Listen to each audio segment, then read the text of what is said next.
제가 빚이 많아서 개인회생을 하면은 앞으로는 뭐 변제금도 줄어들고 다 좋은 점만 있을 것 같은데 뭐 딱히 단점이 있을까요? 주로 이제 알려진 단점이 5가지 정도가 있습니다. 이제 5가지 있는데 요걸 정리를 한번 해보자면, 신용카드를 못 쓴다. 두 번째가 신용대출을 못 받는다. 그리고 세 번째가 서울보증보험에서 보증서를 못 받는다. 그리고 네 번째가 중도금이나 잔금 대출이 안 나온다. 내가 부동산 매입할 때요. 그리고 5번째가 실무상 준비할 서류가 많다.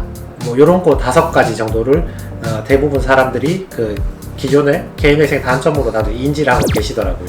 이제 제가 결론부터 말씀드리면, 개인회생은 단점이 거의 뭐 없습니다. 없고요. 앞에 말한 5가지는 단점이라고 말하기는 굉장히 힘든 부분들이 많습니다. 제가 하나씩 설명을 드리면, 신용카드 같은 경우는 일단 첫 번째로 보면 이미 정지된 사람들이 많아요. 내가 신용카드를 지금 쓸 수 있는 상황이고 한도가 많이 남아있는 사람들은 여기 잘 안 오십니다. 그 카드를 쓰고 있지 그냥. 그 카드를 쓰면서 개인 생활을 계속 영위를 하시든가, 아니면 그 카드로 결제를 하거나 카드론을 받아서 기존 채무를 상환하고 돌려막고 계시지, 여기 잘 안 오세요. 잘 안 오시고, 여기 오신 분들은 이미 정지되신 분이거나, 또는 제일 많은 사례가 정지되기 직전에 오세요. 정지되기 직전에. 아직은 정지가 안 됐지만 이 상황으로 내가 매달 변제해야 하는 돈이 200~300이면 그걸 계속 메꿔 넣다 보면 한 2~3달 정도 내가 돌려막기를 하면 그 다음 달부터는 내가 더 이상 카드 돌려막기도 힘들어지겠구나, 요때 돼서 오신단 말이죠. 신용카드가 개인회생 때문에 정지됐다기보다는 이미 정지됐거나 정지될 운명에 처해서 오시는 분들이 많아요. 그래서 이걸 굳이 개인회생의 단점으로 볼 수 있을지는 약간 이제 의구심이 들고, 두 번째가 이제 신용대출의 문제인데, 신용대출이 여러분이 회생을 변제금을 내는 동안 신용대출이 안 되는 게 아니라, 무조건 안 되는 게 아니라 여러분 소득이 낮으셔서 그래요. 개인회생을 신청하시는 분들은 대부분 보면 소득이 낮으신 경우가 많거든요. 그걸 뭐 변제금을 낮게 하기 위해서 일부러 소득을 낮게 갖고 오시든, 또는 채무가 이미 어느 정도 늘어나 버리면 내가 이미 정상적인 직업을 영위하기 힘들고 여기저기 이직을 몇 번 한 상태이거나, 또는 개인 사업자를 폐업하고 새로 내야 되는 상황에 이르렀단 말이야. 그래서 이 정도 사업의 상태에 이르는 사람들은 괜찮은 직장을 오랫동안 근속하는 경우가 거의 적죠.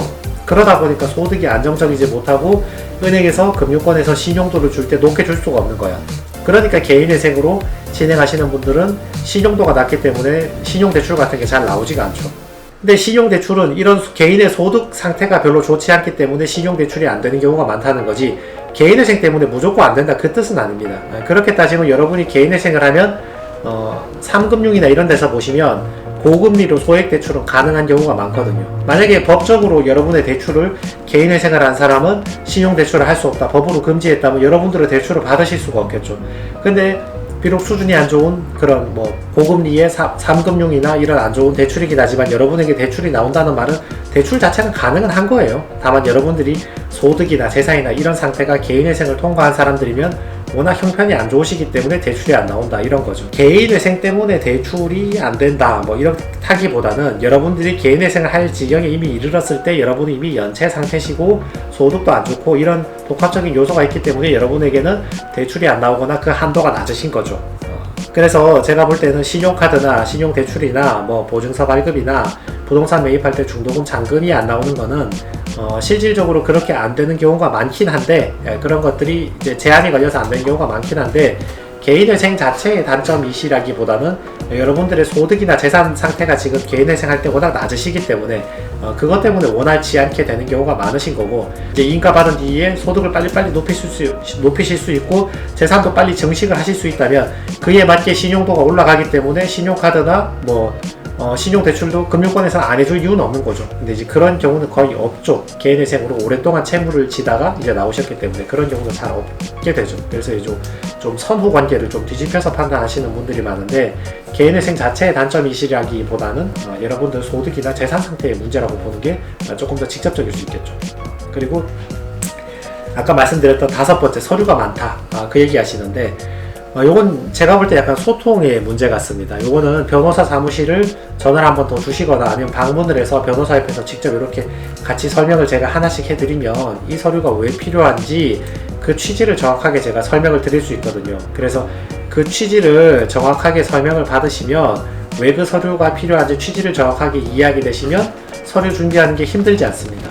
그리고 무엇보다 예를 들어서 여러분 채무가 1억이라고 가정을 한다면 2천만 원 정도만 3년에 나누어서 변제하고 8천만 원을 탕감을 받는 거잖아요. 탕감을 받는 거라 치면 여러분이 제가 대부분의 제 채무자 의뢰인들께서는 내가 일상이 바쁜데 서류 준비가 부담이 된다고 말씀하시는 걸 들어보면 내가 소득 활동한다고 바빠서 서류 준비가 힘들다고 말씀하시는 건데 여러분이 한 달에 받는 소득 200만원, 300만원 비교하면 여러분이 탕감받는 8천만원은 훨씬 큰 돈이에요. 큰 돈이기 때문에 이거 하루 이틀 정도 시간 투자해서 서류 준비하는 거는 저거 한 달 동안 일해서 2, 300 버는 것보다는 훨씬 더 가성비가 좋고 내가 우선적으로 처리해야 되는 중심 문제가 맞는 거죠. 네. 이렇게 이해하신다면 여러분이 서류 준비할 게 많다는 것은 가격 대비 내가 8천만원 채무를 탕감받는다는 가치 대비로 따지면 그 일은 굉장히 적은 일입니다.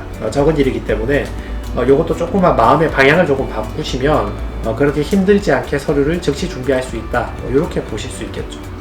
그러면 저희가 이전 영상에서 그 개인회생 절차에서 이제 직접 개인회생을 신청하는 사람이 필요한 서류를 이제 안내를 해주신다고 말씀 주셨고, 지금 방금은 개인회생 단점에 뭐 신용대출 이런 게 있지만 실질적으로 상황이 안 좋기 때문에 개인회생 단점과는 크게 연관없다고 말씀 주셨는데, 그럼 개인회생을 하면은 무조건 좋다는 이야기로 들리거든요. 네네네. 개인회생을 하는 게 무조건 좋은 건가요? 자, 무조건 좋다기보다는 제가 볼 때는 여러분들께서 생각하시는 단점은 개인회생 자체가 만들어낸 단점이라기보다는 여러분이 애초부터 가지고 계셨던 채무 불이행의 단점인 경우가 많은 거죠. 내가 애초에 가지고 있었던 7천만 원의 채무, 1억 원의 채무를 못 갚았기 때문에 발생했던 단점들이 많은 거지, 이게 개인회생 때문에 발생한 단점은 제가 볼 때 좀 아니라는 거죠. 그러면 만약에 여러분께서 7천만 원 채무가 있는데 내가 회생을 안 했어. 7천만 원 채무가 있고 월급이 200밖에 안 돼. 내가 매달 돌려받기가 더 이상 한계에 이르렀어. 근데 회생을 안 했어. 그렇다면 여러분은 신용카드를 계속 쓸 수 있나요? 신용대출을 우리은행, 국민은행이 계속 해주나요? 여러분한테 서울보증보험이 보증서를 발급해 주나요? 어차피 안 해준단 말이죠.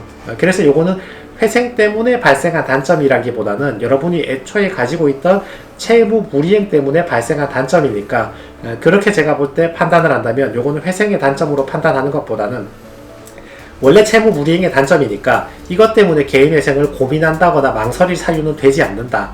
저는 그렇게 이제 말씀드리고 싶은 거죠. 그래서 오늘 개인회생 단점을 제가 정리해 드렸는데 다음번에 또 다른 질문 들어오면 제가 영상으로 한번 정리해 드리겠습니다.